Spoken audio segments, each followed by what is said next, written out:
Sir, उन्होंने mister and Mrs Tanveer के नाम से कमरा बुक कराया था। एड्रेस की जगह पे फकत रोड़ी लिखा हुआ है, किसी गांव देहात का जिक्र नहीं है। और तस्वीर का क्या बना? मेजर रोहित ने रणधीर की बात खत्म होते ही पूछा। तस्वीर भी तैयार हो गई है सर, ये देखें। उसने जेब से एक तस्वीर निकालकर रोहित की तरफ बढ़ाई। तस्वीर में रोहित को एक आम सी सूरत का नौजवान लड़का नजर आया। इसमें तो कोई ऐसी खास बात नजर नहीं आती कि पार्वती जैसी लड़की उस पर मर मिटी हो। बिल्कुल सर, रणधीर ने उसकी तायीद करते हुए कहा। वैसे क्या मैं एक सवाल पूछ सकता हूँ? पूछो, वो झिझकते हुए मुस्तफसर हुआ। सर, पार्वती में ऐसी कौन सी बात है कि आप जैसे सीनियर एजेंट को उसकी तलाश में आना पड़ा? रणधीर के सवाल पे रोहित के होंठों पे मुस्कुराहट बिखर गई। नहीं यार, मैं सिर्फ पार्वती की तलाश में नहीं आया। उसे ढूंढना तो इसलिए जरूरी है कि उसकी गद्दारी की वजूहात पता चल सकें। ऐसी कौन सी मजबूरी लाहक थी कि वो आस्तीन का सांप बन गई? बाकी उसे अपने किए का फल भी तो मिलना चाहिए ताकि कल को कोई दूसरा ये जुर्रत ना कर सके। सर, एक मशवरा है। किसी मशवरे और बात के लिए तुझे इजाजत लेने की जरूरत नहीं। Thank you sir. मैं ये कहना चाह रहा था कि पार्वती की तलाश में हम जो तरीके बरोकार ला रहे हैं, इस तरह उसका मिलना नामुमकिन नहीं तो मुश्किल तरीन जरूर है। रोहड़ी एक बहुत बड़ा शहर है और यह भी मुमकिन है कि वो रोहड़ी शहर की बजाय किसी देहात का रहायशी हो। रोहित को तमहीद गैर जरूरी लगी। वो उसे टोकता हुआ बोला, तमहीद की जरूरत नहीं रणधीर, तुम जो कहना चाहते हो साफ अल्फाज में कह दो। सर, मेरे कहने का मतलब है कि अगर हम किसी सीआई वाले को पकड़कर उससे पार्वती के मुतल्लिक मालूमात हासिल करने की कोशिश करें तो शायद इन सारे बखेड़ों से बच जाएं। गुड, बल्कि वेरी गुड, रोहित के मुंह से तहसीन आमेज अंदाज में निकला। इसका मतलब है तुम्हारा दिमाग काम करता है। Thank you sir. इस वक्त तुम्हारे पास कितने आदमी हैं? 10 हैं सर। मेरे साथ 11। बहुत हैं, सबको 2-2 की टोलियों में शहर में बखेर दो। जिसको भी खुफिया एजेंसी का कोई आदमी मिले बाकियों को भी बुला ले ताकि उसे काबू करने में आसानी हो। ठीक है सर, उसने इस बात में सर हिलाते हुए कहा और रोहित ने सर के इशारे से उसे जाने का इशारा किया। वो बगैर किसी ताखीर के अपने हुक्म पे अमल कराने का आदी था। उधर इस्माइल का इरादा शहर पहुंचते ही ऊंटनी को छोड़ देने का था, मगर शहर के करीब पहुंचकर अचानक उसका इरादा उसे बेचने का हो गया। इतनी कीमती ऊंटनी को यूं ही छोड़ देना उसे मुनासिब न लगा। उस बहाने कुछ रकम भी उसके हाथ आ जाती। पहले राहगीर से ही उसे अच्छी रहनुमाई मिल गई।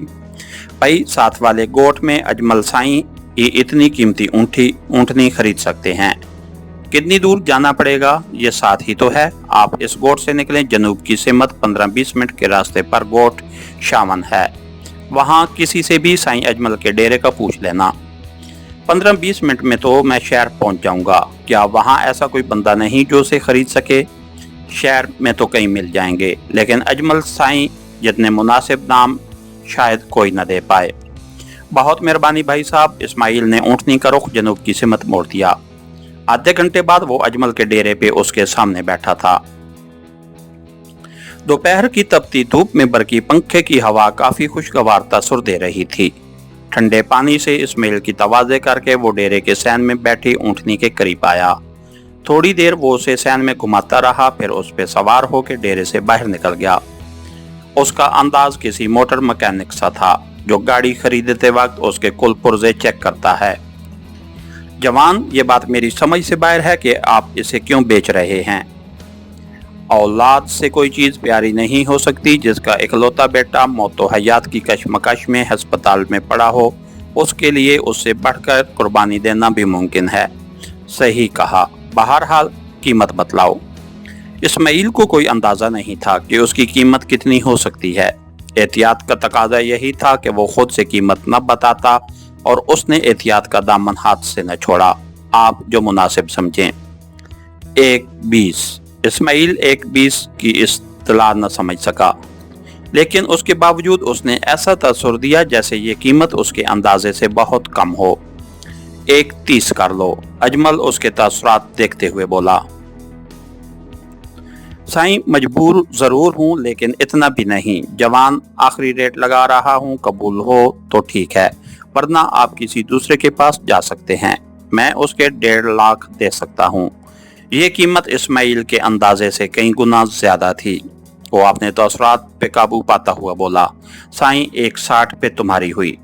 थोड़ी देर बाद 1,55,000 के नोटों का बंडल अपनी कमीज में छुपाए वो उमरकोट का रुख कर रहा था। इस रकम से उसकी काफी मुश्किलात हल हो सकती थीं। उमरकोट में रात गुजारना उसके लिए खतरनाक हो सकता था। उसने बगैर किसी ताखीर के बस अड्डे का रुख किया। मीरपुर खास जाने वाली बस की रवानगी में इतनी देर थी कि उसने खाना आराम से खा लिया। शाम तक वो मीरपुर खास पहुंच गया था। वहां से उसे हैदराबाद जाने वाली बस आसानी से मिल गई। रात गए एक छोटे से होटल के कमरे में लेटा वो खुद को काफी महफूज तस्वर कर रहा था।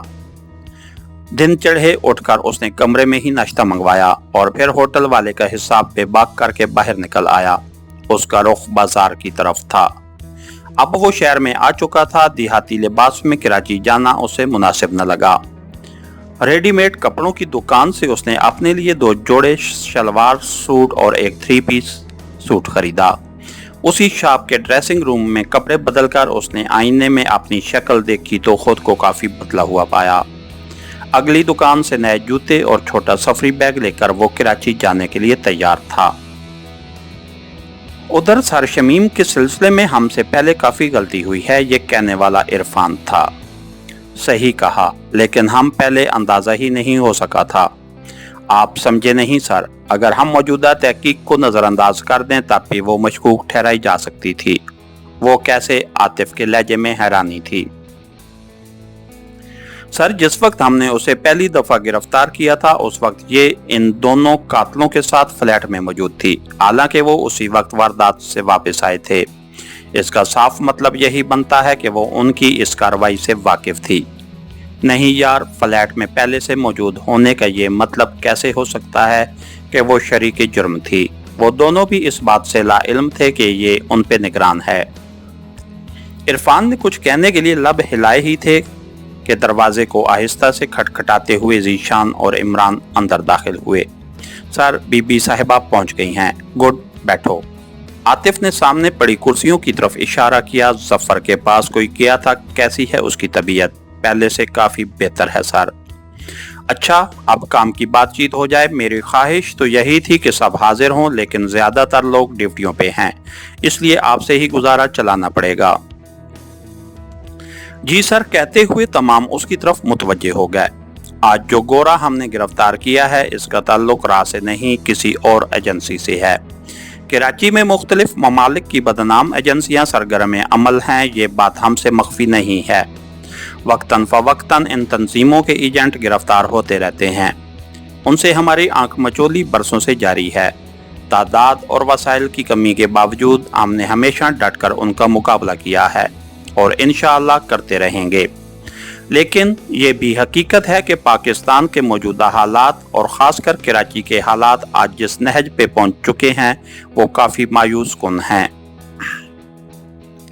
हमें पहले से कई गुना ज्यादा चौकस होना पड़ेगा। सरहदों की हिफाजत पाक फौज ने बड़ी अच्छी तरह संभाली हुई है, जबकि आस्तीन के सांपों से निपटना हमारा काम है। गैरों से लड़ना मुश्किल नहीं है, असल प्रॉब्लम उस वक्त होती है जब कोई अपना सामने आता है। आज हमारा जवान अपने मुस्तकबिल से मायूस है, उसकी आला डिग्रियों की वक़्त रद्दी के पलंदे से बढ़कर नहीं। हमारे सरबराहों की कोशिशें और सलाहियतें अपने इक़्तिदार को तूल देने में सर्फ हो रही हैं। उन्हें इस बात की कोई फिक्र नहीं कि नई नस्ल का मुस्तकबिल क्या होगा, और वतन के दुश्मनों का असल हदफ वही जवान हैं जो हकदार होते हुए भी कोई नौकरी हासिल नहीं कर सकते। आतिफ एक लम्हे के लिए रुका और फिर उसका सिलसिला कलाम जारी रहा। हम बहुत अजीब कौम हैं, हमारे आपस के झगड़े भी ऐसी बातों पे हो रहे हैं जैसे सोचकर अकल हैरान है। कौमें, कबीले और ज़बानें अल्लाह ताला की ज़ात बाबरकात ने सिर्फ शनाख्त के लिए बनाई हैं, और हमने उन्हें फ़ख्र व बरतरी का दर्जा देकर एक दूसरे को नीचा दिखाने लगे। और इस ज़मन में कत्ल व गारत से भी दरेग न किया। हमारे प्यारे नबी सल्लल्लाहु अलैहि वसल्लम फरमाते हैं कि किसी अरबी को अजमी पर और अजमी को अरबी पर कोई फौकियत नहीं। हमने कहा नहीं, हम सैयद हैं, पठान हैं, बलोच हैं, जट हैं और पता नहीं क्या क्या हैं। दीन में फ़रोई मसाइल हमारी आसानी के लिए थे, हमने उन्हें कुफ्र इस्लाम का मसला बना लिया। वो मसाइल जिनमें अफजल गैर अफजल का इख्तिलाफ था हमारी लड़ाई का मैदान बन गए। हमारे सियासतदान इस जोड़ तोड़ में मसरूफ़ हैं कि इक़्तिदार की सुनहरी चिड़िया किस तरह उनके काबू में आ सकती है। एहतसाब के नाम हर सियासी जमात का नारा है, मगर आज तक किसी को भी उसकी तौफीक नहीं हुई। उसकी वजह वाज़ेह है कि आज के हिज़्ब इक़्तिदार ने कल हिज़्ब इख्तिलाफ बनना है। आज वो एहतसाब लेता है तो कल उसे भी तो इस अमल से गुजरना पड़ेगा। आतिफ सांस लेने के लिए रुका, उस वक्फे को गनीमत समझते हुए इरफान बोला, सॉरी सर, कता कलामी की माफ़ी चाहता हूँ, लेकिन इन हालात को बदलना तो हमारे बस में नहीं। बिल्कुल ऐसा ही है, लेकिन मेरी तमहीद का मकसद ये है कि इन हालात में हमारी जिम्मेदारियाँ बढ़ जाती हैं। इमरान ने कहा, सर हमें अपनी जिम्मेदारियों का एहसास है, होगा, लेकिन हमारी कारकर्दगी से उसका पता नहीं चलता। इंडिया का एक मेजर हमारे ही मुल्क में आकर हमें ललकारे, हमारे दो साथियों की पिटाई करे और एक को हलाक करके चलता बने तो उससे क्या नतीजा हासिल होगा। तमाम ने खामोशी से सर झुका लिए। देखो सर, झुकाने से काम नहीं चलेगा। मैंने ये सारी सूरत हाल इसलिए आप लोगों के सामने रखी है कि आप किसी गलतफहमी में मुब्तला न रहें। हमें अपनी सलाहियतों से बढ़कर काम करना पड़ेगा। सर, हम आपकी तवक्कुआत पे पूरा उतरने की कोशिश करेंगे, इसी में हम सब की भलाई है। बहरहाल चलो अपने मेहमानों का हाल अवाल पूछते हैं, काफ़ी देर से मुंतज़िर होंगे। और आतिफ की तकलीद में तमाम खड़े हो गए। इसके साथ ही हमारी आज के एपिसोड का इख्तिताम हुआ। कहानीगर चैनल को लाइक कीजिए, सब्सक्राइब कीजिए और बेल आइकन को प्रेस कर दीजिए ताकि हर आने वाली नई वीडियो आप तक पर वक्त पहुंच सके। शुक्रिया।